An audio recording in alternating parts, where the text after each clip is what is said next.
Hello future doctor, कैसे हैं आप लोग। चलिए आज शुरू करते हैं 39 नंबर क्वेश्चन। 39 नंबर क्वेश्चन से शुरू करते हैं। इससे पहले हम आपको पिछले वीडियो में बता चुके हैं, जाकर देख लीजिए। हम आपको 33 साल का पूरा क्वेश्चन डिस्कशन करेंगे, पूरा, जो कि 33 साल में लगभग NCERT से सारा क्वेश्चन पूछ ही चुका है। हर एक क्वेश्चन पूछा गया है। तो आप बचा ही क्या है, बचा होगा उससे जो बचा होगा वो तो कवर हो ही जाएगा, इसी में कंसेप्ट में रिलेटेड कंसेप्ट होगा। तो आपको हम सारा क्वेश्चन डिस्कशन अच्छा से एक्सप्लेन के साथ करेंगे ही, और साथ में हम जो भी एक्स्ट्रा कंसेप्ट होगा वो भी आपको हम बताते चलेंगे। तो चलिए हम शुरू करते हैं। The DNA of E coli. तो इकोलाई का DNA कैसा होता है। इकोलाई का DNA देखिए, डबल स्टैंडर्ड DNA होता है। जेनेटिक मटेरियल इसका इकोलाई में पाया जाता है। Double standard genetic material not associated with histone protein, मतलब इसके पास हिस्टोन प्रोटीन नहीं होता है। हिस्टोन प्रोटीन नहीं होने के कारण नहीं होता है, जिसके कारण इसको सर्कुलर होना पड़ता है। हिस्टोन प्रोटीन रहेगा तब नहीं, अगर लीनियर भी रहेगा तो हिस्टोन प्रोटीन इसको बाइंड करेगा, उसका काम क्या है, बाइंड करना। लेकिन इसके पास हिस्टोन प्रोटीन एब्सेंट होने के कारण इसे सर्कुलर होना पड़ा। तो इसलिए क्या होता है, यह circular DNA with no free end. तो सर्कुलर रहेगा तो इसके पास फ्री एंड कहीं रहेगा, मतलब लीनियर में फ्री एंड, देखिए इधर भी फ्री एंड, इधर भी फ्री एंड है, लेकिन सर्कुलर होने के कारण नो फ्री एंड। तो क्या होता है, मतलब इसके पास हिस्टोन प्रोटीन अब्सेंट होता है, जिसके कारण यह सर्कुलर होता है। तो चलिए ऑप्शन देखते हैं। डबल स्टैंडर्ड एंड लीनियर, तो इसके पास इकोलाई के पास हिस्टोन प्रोटीन अब्सेंट होता है, हिस्टोन अब्सेंट होता है, तो जिसके कारण अब्सेंट होने के कारण इसको सर्कुलर होना पड़ा। तो डबल स्टैंडर्ड एंड सर्कुलर, ये ऑप्शन इज बिल्कुल correct answer. Single standard linear होता है। सिंगल स्टैंडर्ड और बैक्टीरिया में होता होगा, लेकिन इकोलाई में डबल स्टैंडर्ड एंड सर्कुलर पाया जाता है। तो चलिए next question. The main role of bacteria in the carbon cycle involves. Main role मतलब carbon cycle, the main role of bacteria in carbon cycle involves. तो चलिए कार्बन साइकिल हम थोड़ा देख लेते हैं, कार्बन साइकिल क्या है। तो कार्बन साइकिल डिस्कशन पहले से कार्बन क्या है। तो component of carbohydrate, lipid and protein का मतलब कार्बोहाइड्रेट, लिपिड और प्रोटीन का एक कंपोनेंट कार्बन है। तो कार्बन साइकिल कहाँ होता है, एटमॉस्फेयर में होता है, लिविंग ऑर्गेनिज्म, डेड ऑर्गेनिज्म में कार्बन साइकिल इन्वॉल्व होता है, मतलब होना शुरू होता है। तो इसमें क्या होता है, इसमें बैक्टीरिया जो होता है कार्बन साइकिल को करवाता है, वो bacteria important role in CO2 cycle, मतलब तो ये इसका ये काम है कि यह डिकम्पोज करता है, digest and breakdown of organic compound, जितने भी ऑर्गेनिक कंपाउंड है, जैसे lipid, carbohydrate, protein, organic compound, उसको डिकम्पोज करके वो सिंपल फॉर्म में बनाया जाता है। सिंपल फॉर्म में बनाने के बाद कुछ ना कुछ एनर्जी रिलीज होता होगा, वही एनर्जी को ये बैक्टीरिया यूज करता है, इसलिए यह डिकम्पोज करता है। तो यही है कार्बन साइकिल। तो क्या करता है, ऑर्गेनिक कंपाउंड को यह डिकम्पोज करता है, digestion and breakdown of organic compound. Next है फोटोसिंथेसिस। फोटोसिंथेसिस में क्या होता है, लाइट एनर्जी का यूज करके एनर्जी का प्राप्त करता है। Assimilation of nitrogenous compound, nitrogen N2 cycle में प्रोसेस होता है नाइट्रोजन का, जो कि इनएक्टिव नाइट्रोजन को एक्टिव नाइट्रोजन में कन्वर्ट करता है, या नाइट्रोजन को नाइट्राइस में कन्वर्ट करता है। इसमें भी एक नाइट्रोजन जीनस बैक्टीरिया पाया जाता है, उसका ये काम है नाइट्रोजन साइकिल। कीमोसिंथेसिस, केमिकल का प्रयोग करके एनर्जी का प्रोडक्शन करता है, वही एनर्जी को यूटिलाइज करता है कीमोसिंथेसिस में। तो क्या हो जाएगा आंसर, ये इसका क्या काम है, digestion and breakdown of organic compound. Organic compound क्या है, तो ऑर्गेनिक कंपाउंड ये है। तो क्या होगा, option number B is correct answer. चलिए नेक्स्ट क्वेश्चन 41, जो 1998 में पूछा गया क्वेश्चन है। A few organism are known to grow and multiply to at temperature of 100 से 105 degree Celsius they belong to. मतलब ऐसा कौन बैक्टीरिया है जो 105 डिग्री सेल्सियस पर भी ग्रो करता है। सबसे पहले बता दें कि ये आर्की बैक्टीरिया में, ये जो है थर्मोफिलिक सल्फर बैक्टीरिया, यह 80 डिग्री सेल्सियस से नीचे ये ग्रो ही नहीं कर पाता है। सोचिए कितना विचित्र बैक्टीरिया है।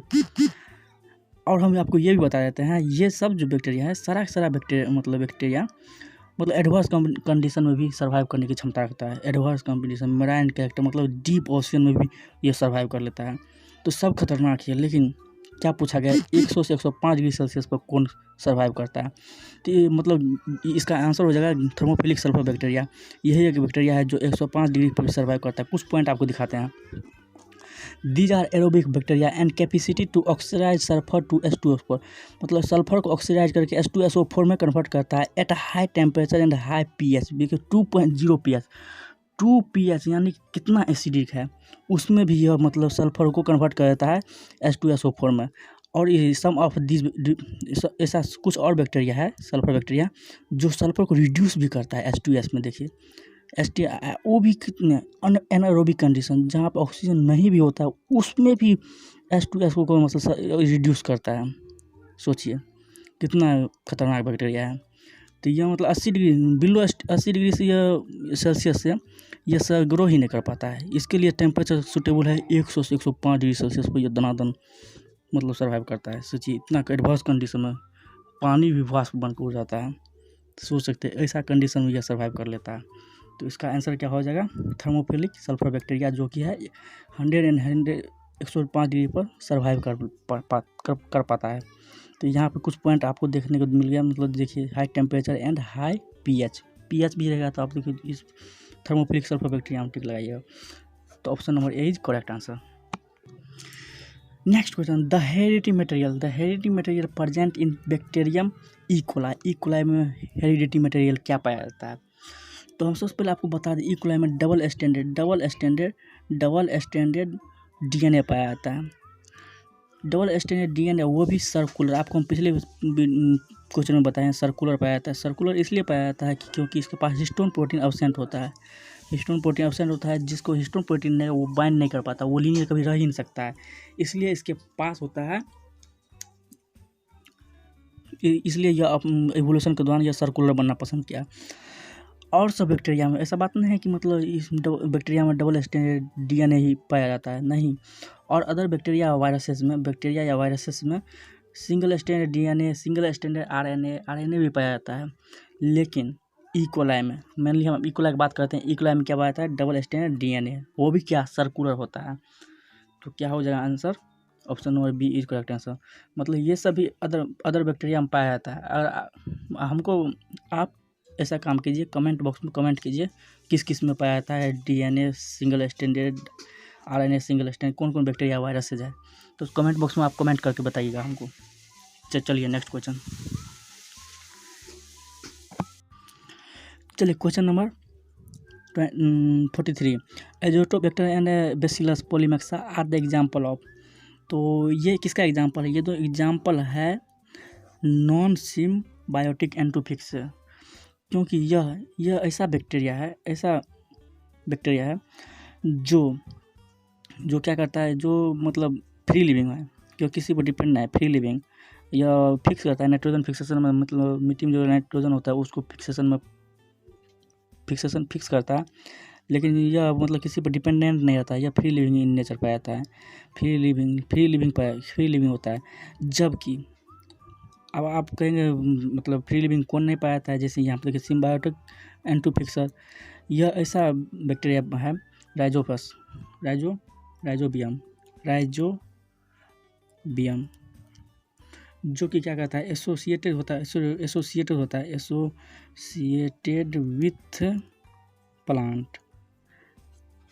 With plant legume of root nodules. अब यह क्या करता है, प्लांट के लिए नाइट्रोजन फिक्सेशन का काम करता है, प्लांट के लिए क्या करता है, नाइट्रोजन एंटोफिक्सेशन का काम करता है। और प्लांट इसको देता है, राइजोबियम को, प्लांट इसके बदला में इसको फूड एंड शेल्टर प्रदान करता है, जिसके कारण यह एक दूसरे पर डिपेंडेंट है। सिम्बायोटिक रिलेशनशिप मतलब क्या हो, एक दूसरे पर डिपेंडेंट रहता है, वो दोनों का फायदा मिलता है इससे। इसको भी फायदा मिला कि नाइट्रोजन फिक्सेशन हो गया, नाइट्रोजन मिल गया, और इसको भी फायदा हो गया बैक्टीरिया राइजोबियम को कि इसको फूड और शेल्टर मिल गया इसके बदले।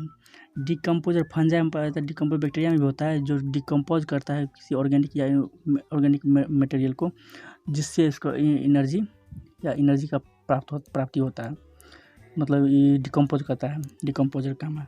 पैथोजेनिक बैक्टीरिया का मतलब है पैथोजन क्रिएट करता है, किसी प्लांट या एनिमल में पैथोजन बीमारी को उत्पन्न कर देता है, तो पैथोजेनिक बैक्टीरिया का ये काम है। तो इसका क्या है, bacillus are example of non symbiotic एंटोफिक्सेशन। तो ये एग्जाम्पल इसका है, option number D is correct answer. तो चलिए, आशा करते हैं आपको समझ में आया होगा। समझ में आया होगा तो चैनल को सब्सक्राइब कर ले, आपको हर रोज़ मिलते रहेगा कुछ ना कुछ क्वेश्चन, और पूरा चैप्टर हम कवर करने की कोशिश करेंगे। सारा मतलब 33 साल का पूरा क्वेश्चन आपको हम बिल्कुल डिटेल में बताएंगे। चलिए, धन्यवाद। नेक्स्ट दिन मिलते हैं फिर।